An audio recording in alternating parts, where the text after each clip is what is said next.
अध्याय 12 काका महाजनी, धुमाल वकील, श्रीमती निमोणकर, नासिक के मूल्य शास्त्री, एक डॉक्टर के द्वारा बाबा की लीलाओं का अनुभव।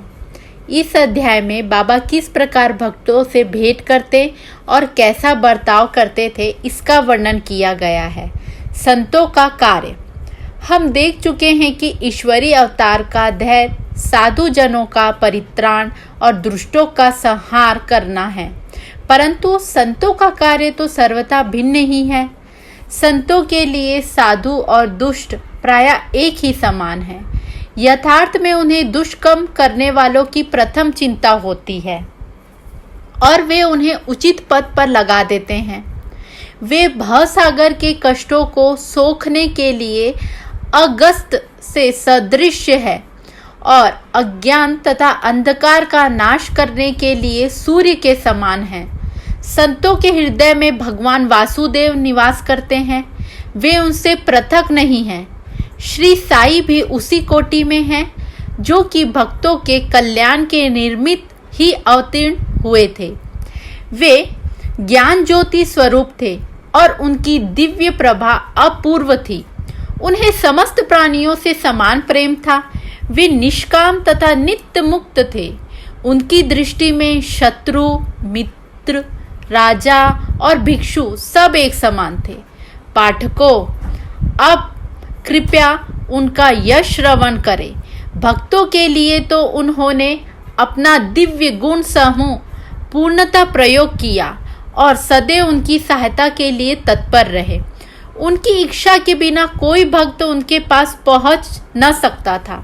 यदि उनके शुभ कर्म उदित नहीं हुए हैं तो उन्हें बाबा की स्मृति भी कभी नहीं आई और न ही उनकी लीलाएं उनके कानों तक पहुंच सकी। तब फिर बाबा के दर्शन का विचार भी उन्हें कैसे आ सकता था? अनेक व्यक्तियों को श्री साई बाबा के दर्शन की इच्छा होते हुए भी उन्हें बाबा के महासमाधि लेने तक कोई योग प्राप्त न हो सका। अतः ऐसे व्यक्ति जो दर्शन लाभ से वंचित रहे हैं, यदि वे श्रद्धा पूर्वक साई लीलाओं का श्रवण करेंगे तो उन्हें साई दर्शन की इच्छा बहुत कुछ सीमा तक तृप्त हो जाएगी। भाग्यवश यदि किसी को किसी प्रकार बाबा के दर्शन हो भी गए तो वह वहां अधिक ठहर न सका। इच्छा होते हुए भी केवल बाबा की आज्ञा तक ही वहीं रुकना संभव था और आज्ञा होते ही स्थान छोड़ देना आवश्यक हो जाता था। अतः यह सब उनकी शुभ इच्छा पर ही अवलंबित था।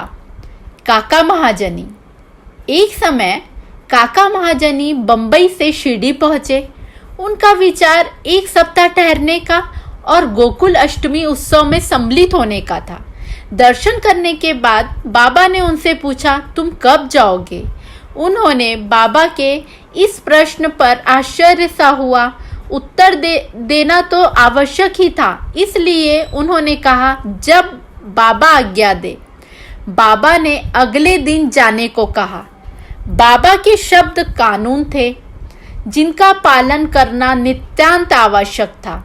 काका महाजनी ने तुरंत ही प्रस्थान किया। जब वे बंबई में अपने ऑफिस पहुंचे तो उन्हें अपने सेठ को अति उत्सुकता पूर्वक प्रतीक्षा करते पाया। मुनीम के अचानक ही अस्वस्थ हो जाने के कारण काका की उपस्थिति अनिवार्य हो गई थी। सेठ ने शिरडी को जो पत्र काका के लिए भेजा था, वह बंबई के पते पर उनको वापस लौटा दिया गया। भाऊ साहेब धुमाल। अब एक विपरीत कथा सुनिए। एक बार भाऊ साहेब धुमाल एक मुकदमे के संबंध में निफाड़ के न्यायालय को जा रहे थे। मार्ग में वे शिरडी उतरे। उन्होंने बाबा के दर्शन किए और तत्काल ही निफाड़ को प्रस्थान करने लगे, परंतु बाबा की स्वीकृति प्राप्त न हुई। उन्होंने उन्हें शिरडी में एक सप्ताह और रुकने के लिए आग्रह किया। इसी बीच में निफाड़ के न्यायाधीश उदर पीड़ा से ग्रस्त हो गए। इस कारण उनका मुकदमा किसी अगले दिन के लिए बढ़ाया गया। 1 सप्ताह बाद भाऊ साहेब को लौटने की अनुमति मिली। इस मामले की सुनवाई कई महीनों तक और 4 न्यायाधीशों के पास हुई। फलस्वरूप धुमाल ने मुकदमे में सफलता प्राप्त की और उनका मुकव्विल मामले में बरी हो गया। श्रीमती निमोणकर। श्री नाना साहेब निमोणकर, जो निमोणकर के निवासी और अवैतनिक न्यायाधीश थे, शिरडी में अपनी पत्नी के साथ ठहरे हुए थे। निमोणकर तथा उनकी पत्नी बहुत सा समय बाबा की सेवा और उनकी संगति में व्यतीत किया करते थे। एक बार ऐसा प्रसंग आया कि उनका पुत्र बेलापुर में रोग से पीड़ित हो गया। तब उसकी माता ने वहां जाकर अपने पुत्र और अन्य संबंधियों से मिलने तथा कुछ दिन वहीं व्यतीत करने का निश्चय किया, परंतु श्री नाना साहेब ने दूसरे दिन ही उन्हें लौट आने को कहा। वे असमंजस में पड़ गई कि अब क्या करना चाहिए, परंतु बाबा ने सहायता की। शिरडी से प्रस्थान करने के पूर्व वे बाबा के पास गई। बाबा साठेवाड़ा के समीप नाना साहेब और अन्य लोगों के साथ खड़े हुए थे। उन्होंने जाकर चरण वंदना की और प्रस्थान करने की अनुमति मांगी। बाबा ने उनसे कहा, शीघ्र जाओ, घबराओ नहीं। शांत चित्त से बेलापुर में 4 दिन सुखपूर्वक रहकर सब संबंधियों से मिलो और तब शिरडी आ जाना। बाबा के शब्द कितने सामयिक थे। श्री निमोणकर की आज्ञा बाबा द्वारा रद्द हो गई। नासिक के मूले शास्त्री ज्योतिषी। नासिक के एक कर्मनिष्ठ अग्निहोत्र ब्राह्मण थे जिनका नाम मूले शास्त्री था। इन्होंने 6 शास्त्रों का अध्ययन किया था और ज्योतिषी तथा सामुद्रिक शास्त्र में भी पारंगत थे। वे एक बार नागपुर के प्रसिद्ध करोड़पति श्री बापू साहेब बूटी से भेंट करने के बाद अन्य सज्जनों के साथ बाबा के दर्शन करने मस्जिद में गए। बाबा ने फल बेचने वाले से अनेक प्रकार के फल और अन्य पदार्थ खरीदे और मस्जिद में उपस्थित लोगों को उनको वितरित कर दिया। बाबा आम को इतनी चतुराई से चारों ओर से दबा देते थे कि चूसते ही संपूर्ण रस मुंह में आ जाता और गुठली और छिलका तुरंत फेंक दिया जा सकता था। बाबा ने केले छिलकर भक्तों में बांट दिए और उन्हें छिलके अपने हाथ पर रख लिए। हस्तरेखा विराशात होने के नाते मूले शास्त्री ने बाबा का हाथ परीक्षण करने की प्रार्थना की, परंतु बाबा ने उनकी प्रार्थना पर कोई ध्यान न देकर उन्हें 4 केले दिए। इसके बाद सब लोग वाड़े लौट आए। अब मूले शास्त्री ने स्नान किया और पवित्र वस्त्र धारण कर अग्निहोत्री आदि में जुट गए। बाबा भी अपने नियमानुसार लेंडी को रवाना हो गए। जाते जाते उन्होंने कहा कि कुछ गेरू लाना, आज भगवा वस्त्र रंगेंगे। बाबा के शब्दों का अभिप्राय किसी की समझ में ना आया। कुछ समय बाद बाबा लौटे। अब मध्याह्न बेला की आरती की तैयारी प्रारंभ हो गई थी। बापू साहेब जोग ने मूले से आरती में साथ करने के लिए पूछा। उन्होंने उत्तर दिया कि वे संध्या समय बाबा के दर्शनों को जाएंगे। तब जोग अकेले ही चले गए। बाबा के आसन ग्रहण करते ही भक्त लोगों ने उनकी पूजा की। अब आरती प्रारंभ हो गई। बाबा ने कहा, उस नए ब्राह्मण से कुछ दक्षिणा लाओ। बूटी स्वयं दक्षिणा लेने को गए और उन्होंने बाबा का संदेश मूले शास्त्री को सुनाया। वे बुरी तरह घबरा गए। वे सोचने लगे, मैं तो एक अग्निहोत्री ब्राह्मण हूँ, फिर मुझे दक्षिणा देना क्या उचित है? माना कि बाबा महासंत है, परंतु मैं तो उनका शिष्य नहीं हूँ। फिर भी उन्होंने सोचा कि जब बाबा सर के महान संत दक्षिणा मांग रहे हैं और बूटी सर के 1 करोड़पति लेने को आए हैं तो वे अवहेलना कैसे कर सकते हैं। इसलिए वे अपने कृत्य को अधूरा ही छोड़कर तुरंत बूटी के साथ मस्जिद को गए। वे अपने को शुद्ध और पवित्र तथा मस्जिद को अपवित्र जानकर कुछ अंतर में खड़े हो गए और दूर से ही हाथ जोड़कर उन्होंने बाबा के ऊपर पुष्प फेंके।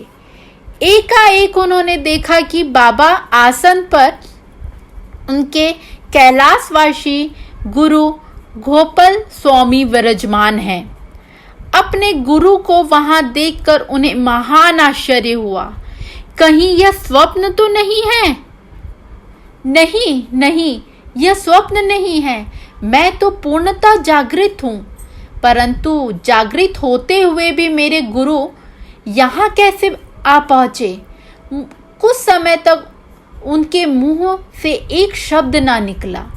उन्होंने अपने को चिकोटी ली और पुनः विचार किया, परंतु वे निर्णय न कर सके कि कैलाशवासी गोपाल स्वामी मस्जिद में कैसे आ पहुँचे। फिर सब संदेह दूर करके वे आगे बढ़े और गुरु के चरणों पर गिर हाथ जोड़कर स्तुति करने लगे। दूसरे भक्त तो बाबा की आरती गा रहे थे, परंतु मूले शास्त्री अपने गुरु के नाम की गर्जना कर रहे थे। फिर सब जाति पाति अहंकार तथा पवित्रता अपवित्रता की कल्पना त्याग कर वे गुरु के श्री चरणों पर पुनः गिर पड़े। उन्होंने आंखें मूंद ली, परंतु खड़े होकर जब उन्होंने आंखें खोली तो बाबा को दक्षिणा मांगते हुए देखा। बाबा का आनंद स्वरूप और उनके अविचरणीय शक्ति देखकर मूले शास्त्री आत्मविस्मृत हो गए। उनके हर्ष का पारावार न रहा। उनकी आंखें अश्रु पूरित होते हुए प्रसन्नता से नाच रही थी। उन्होंने बाबा को पुनः नमस्कार किया और दक्षिणा दी। मूले शास्त्री कहने लगे कि मेरे संशय दूर हो गए। आज मुझे अपने गुरु के दर्शन हुए। बाबा की यह अद्भुत लीला देखकर सब भक्त और मूले शास्त्री द्रवित हो गए। गेरू लाओ, आज भगवा वस्त्र रंगेंगे। बाबा के इन शब्दों का अर्थ अब सबकी समझ में आ गया। ऐसी अद्भुत लीलाएं श्री साईं बाबा की थी। डॉक्टर एक समय एक मामलादार अपने एक डॉक्टर मित्र के साथ मिलकर शिरडी पधारे। डॉक्टर का कहना था कि मेरे इष्ट श्री राम हैं, मैं किसी यवन को नमन नहीं करूंगा। अतः वे शिरडी जाने में असहमत थे। मामलादार ने समझाया कि तुम्हें नमन करने को कोई बाध्य न करेगा और न ही तुम्हें कोई ऐसा करने को कहेगा। अतः मेरे साथ चलो, आनंद रहेगा। वे शिरडी पहुंचे और बाबा के दर्शन को गए, परंतु डॉक्टर को ही सबसे आगे जाते देख और बाबा के चरण वंदना करते देख सबको बड़ा विस्मय हुआ। लोगों ने डॉक्टर से अपना निश्चय बदलने और इस भांति एक यवन को दंडवत करने का कारण पूछा। डॉक्टर ने बतलाया कि बाबा के स्थान पर उन्हें अपने प्रिय इष्ट देव श्री राम के दर्शन हुए और इसलिए उन्होंने नमस्कार किया। जब वे ऐसा कह रहे थे तभी उन्हें साईं बाबा का रूप पुनः दिखने लगा। वे आश्चर्यचकित होकर बोले, क्या यह स्वप्न है? ये यवन कैसे हो सकते हैं? अरे अरे, यह तो पूर्ण योग अवतार है। दूसरे दिन से उन्होंने उपास करना प्रारंभ कर दिया। उन्होंने प्रतिज्ञा की कि जब तक बाबा स्वयं बुलाकर आशीर्वाद नहीं देंगे तब तक मस्जिद में कदापि न जाऊंगा। इस प्रकार 3 दिन व्यतीत हो गए। चौथे दिन उनका एक इष्ट मित्र खान देश से शिरडी आया। वे दोनों मस्जिद में बाबा के दर्शन करने गए।